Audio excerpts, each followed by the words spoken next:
Doncs Pioneres són 12 històries de vida, 12 històries de dones que tenen les seves vides personals i professionals i són dones que es dediquen que treballen en els cossos d'emergències de la Generalitat i això afecta tant la seva vida personal com professional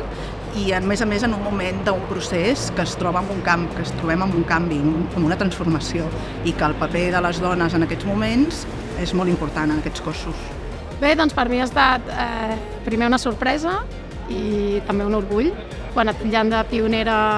en algun lloc, el primer que t'emportes és la sorpresa i després ho entomes i després penses, doncs potser referent per les que segueixen. De 2.500 bombers crec que som 70 i poques bomberes, som molt poques. Jo quan vaig decidir ser bombera no coneixia cap referent femení i ara a poc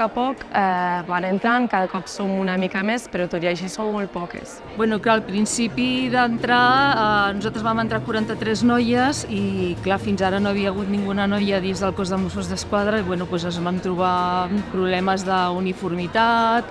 problemes de que no estava encara legislat ser la primera que es quedés embarassada, temes organitzatius que no estaven del tot lligats.